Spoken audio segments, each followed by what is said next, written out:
What's going on, guys? Welcome to another episode of Backstage with BeU. It's been about 2 months since we did our last interview, so I'm more than happy to say we have my friend Apollo1027 on the show today. Apollo, how are you doing today, man? Doing good, Saf. Doing really good. Thank you for having me. Hey, of course, man. Happy to have you here. Thank you. So can you start off by telling us a little bit about your journey and how you got started in music? Yeah, so back in high school, that's when everything started. Senior year of high school specifically. I had been in an a cappella group, actually, and I was also a part of my school's choir. So just kind of like, and I come from like a family that's just musically oriented. Like my mom played piano and sang. My dad had his own band. Like, so I guess you could kind of say it was kind of in my blood already. Right. Yeah, but so yeah, and then it wasn't until senior year where I linked up with my boy David Soki, after a lot of like persuasion and like just pushing me to like go over to his crib and just record something. And I went to his crib and we just made my first song, which was called Night Owl, and that was the beginning of everything. So it was the second semester of my senior year of high school, so 2017. So yeah, that was the beginning of this whole thing, man. So For sure. And what have you been up to since then? Because I know since 2017, there's been a lot going on for you, man.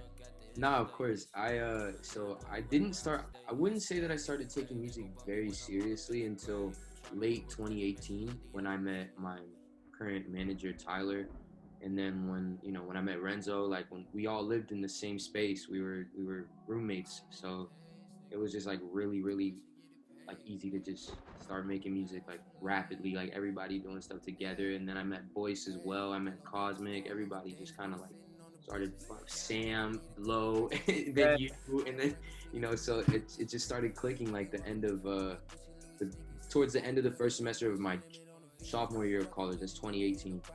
And yeah, bro. So since then, I mean, I've had a couple of songs do really well. A lot of people might already know Designer Snakes, but and a lot of shows. Some of those thanks to you, performing in Tallahassee, performing in Orlando as well, Tampa, Right. kind of keeping it local. And yeah, I've dropped an album, an EP, two EPs actually. We count my first one, but yeah, and just a couple singles this year, and another single, as you already know, next week. Right. No, tomorrow. What am I saying? So Yeah. We'll definitely get into that later. But diving into Designer Snakes, you have over 2 million streams on that. I mean, that song blew up as it should have.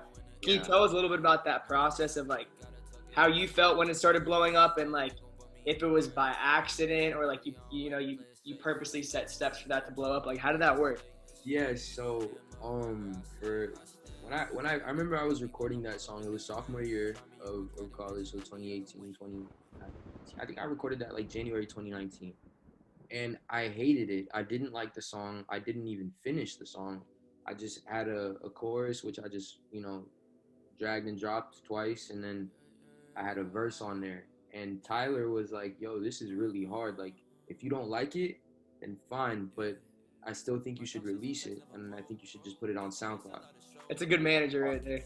Yeah, so he was like, because I mean, a lot of the times artists get flustered like with what they want to put out and what they don't want to put out. They get really picky, but Right. you don't choose the song that's gonna blow up. You know what I mean? Like that's Exactly. up to the fan base. So Tyler told me to drop that. I dropped it on SoundCloud, and then it was whatever. And for a couple months, it was just doing okay, nothing crazy.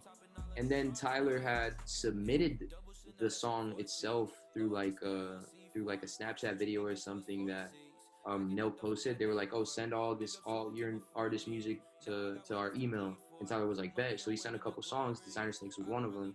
And Nelk Boys, they're like a really big. Nelk is a huge YouTube channel. They have a really big platform on there. So the odds of them choosing my song were like slim to none. I'm sure there were thousands of kids just sending their music. And I didn't even know about that. It was just Tyler on his phone, just whatever. I'll just send a couple songs. Right. Next thing you know, a couple weeks later, I'm actually on the phone with my dad. It's like nighttime. I'm on the phone with my dad, middle of the week. I think it was like a Monday, because that's when they dropped their videos. So I'm on the phone with my dad, and then my phone starts buzzing, like going crazy. And I'm like, what, like, what's going on? So then I told my dad, I'm like, yo, I'm gonna call you back. And then I'm looking at my phone and it's all Instagram notifications. So, and then this one kid, he was like, hey, I just heard your new song on Nelk's video. And I was like, whoa. And first thing I do, I don't even tell Tyler or anybody. They're in their room. Tyler and Renzo are in their room. And then I just check. I go to check because I'm like, yo, somebody could just be like bullshit. Like I could be like, you know what I mean? Like this isn't necessarily like true. So I go to the video. I click on the video. A couple minutes in, the song starts playing, and I was like, it was like the craziest thing. So then and the thing is, what's even funnier about it is that Tyler had been trying to get me to watch Nelk that whole year, just because he thought they were funny, like, and he's a big fan. But I was like, nah, I don't want to watch, like, I for whatever reason, I didn't want to. And then I walk in to Tyler's room, and I remember, like, I just played it for him. And he got up and he smacked my phone out of my hand. He like picked me up, slammed me on the bed. I was like, yo, what the, like, it was crazy. Renzo starts celebrating. We just the three of us in the little dorm room, bro, just going crazy. I'm seeing this so visually right now, knowing Ty, Renzo. It was like the first big break. So, you know, we had never been placed on a platform or, like, you know, put on that type of like the platform in general. We never had an opportunity like that before. So that's kind of how that happened. So you could say it was kind of random, but it was orchestrated by Tyler, just kind of by submitting the song. Just by chance, they chose it, and now it's going crazy still to this day. Shout out Ty Connects. That's crazy. And if you guys haven't heard Designer Snakes, it's streaming on all platforms and is still blowing up and still doing great numbers. So definitely go stream that. And speaking of another good song, you are releasing a single called Dust tomorrow night at midnight. Yes, I've heard this one, and I've been waiting for it to drop, and I'm so excited. Can you tell us a little bit about that? Yeah, for sure. Thank you. So the song itself, I recorded that song back in January of this year. I had just come back from LA, and first thing I did was record that song, and it just came easy to me. Usually a lot of my songs are like about real experiences, but this one wasn't really about a real experience. It's like about like a tumultuous like relationship with a girl, and that ended up going south. But at the time, me and Catherine, like, as you know, my girlfriend, we had been dating for over a month. So like I'm happy. Like I'm not sad at all. I'm not like depressed about a girl. Like I'm chilling. So I just wrote this song fairly quickly. 100 Gram sent me the beat. Shout out 100 Gram, and I wrote to it. Yeah, recorded it, and then we held it because we knew we were like, let's wait to see if we can get some momentum like behind this song, and like just kind of like, you know, build up a whole thing behind. Like we want to, you know, have a little bit of more following on Instagram, develop somewhat of a following on TikTok, like, you know, all the little social media platforms, and then just try to see what we can do. But it got to a point where we were like, nah, we're not trying to wait anymore. Let's just drop this and see how it does. We shot a music video for it, of course, as you know, with Bay Marola, and Paul Ton, and yeah, we were just, so after we shot the video, it was just like, all right, it's a go, like, let's just drop it. Yeah, it needs to be put out, let's drop it. Yeah, exactly. So yeah, hopefully it goes crazy, man. Oh, it definitely will, for sure. And speaking of using social media, I saw that, I was looking on chart metrics, and I saw that Madagascar was a song that did really good on TikTok, and then obviously Designer Snakes blew up from Nelk through YouTube and whatnot. So is social media and all these platforms something that you try to utilize to, you know, have these songs, you know, grow and whatnot? No, yeah, sure, 100%. It's just the thing with social media is just we live in a society now to where like everyone and their moms has social media, so like everything is internet based. You know, it's the same as like before where you would like have to like literally sell physical copies of like a CD or your, like now you can just with the matter of just clicking a button, like you're sharing something with thousands of people, and in some cases millions of people. So yeah, so it's definitely like that's the main strategy, just surrounding our releases and our rollouts on like based on social media, because that's like the number one way to communicate with our fans directly. So yeah, it's definitely part of our rollout for sure. 100%. Right. And you mentioned earlier talking about shows and whatnot, and you had a show I think 2 weeks ago which popped off. You killed it. A little thing that's part of your performance that obviously no one else does is when your MC shouts 10-2 and the crowd shouts 7. Yeah. Like, dude, I think that's awesome. It makes the crowd feel like part of the show. Like, how did that originate? No, so it's funny because it was before my Orlando show that I did on September 14th back in 2019. So I remember me and Renzo were talking, and I was like, bro, we got to come up with some sort of chant that's like easy for the crowd to just kind of like chant along with us. Like everybody things that they say for the crowd to like chant back, and it just to keep the energy up. You know what I mean? Like. Mm-hmm. And then I came up with the 10-7 because obviously Apollo 1027 is the one. So I figured we just take the number and just make that like, you know, it's also like part of like the branding and the marketing, just like using numbers. But is that why you're dropping Dust on November 27th? Nah, it's not. Actually, it's not. But nah, because we had submitted it for release like around my birthday, which is October 27th. Right. So, a month, it gives it like 4 weeks for it to maybe possibly get on Spotify editorials. Mm-hmm. Yeah, so nah, it just so happens to be at the 27th it's releasing. It wasn't anything like methodical or Gotcha. But yeah, so that originated back here, back home in Orlando with Renzo at the Airbnb that we were staying at before the show. Nice. And getting into some more fun questions, who would you say your biggest musical influences are? So the thing with me, bro, like I always say that Drake is like my biggest musical influence overall, like from a holistic view. But for me, like I'll listen to like a specific type of music for a couple of weeks, and then I'll change and I'll listen to another type of like another genre for a couple of weeks, like just whatever I'm in the mood to listen to. So right now, currently, I'd say that like my main influence for the stuff that I'm making and about to make are just like underground artists from Atlanta, like So Fago. I'm a really big So Fago fan. Uzi for sure, and like Cardi. Like those are the beats that I'm kind of like working with right now. Right.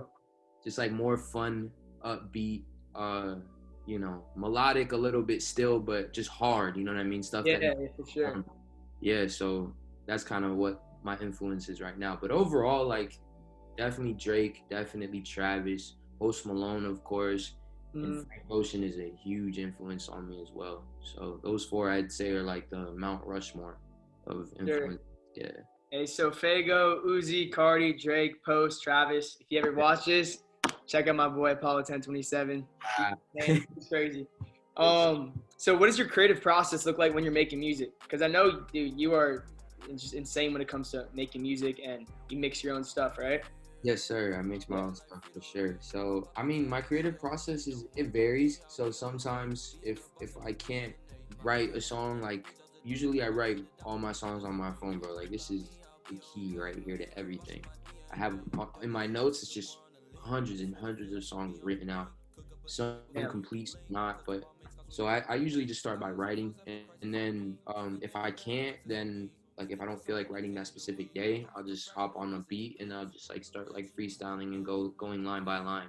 And I've recorded a couple songs like that too. So yeah, it just varies. And then I do everything just with my microphone, my Rode NT1A. I got it on a stand, and then of course my MacBook Pro, Logic Pro X.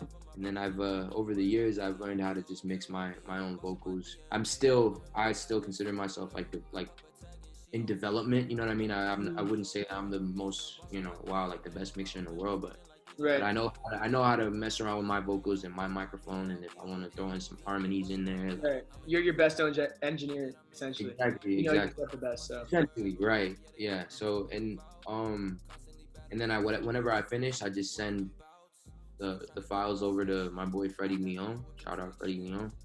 And yeah, he just masters it for me, and that's it. It's really simple. I record from everybody always asks me like, oh, what studio do you go to, or where do you record at? And I'm like, my bedroom. I've never recorded anywhere else. You know what I mean? Yeah. So yeah, man, that's pretty much it though.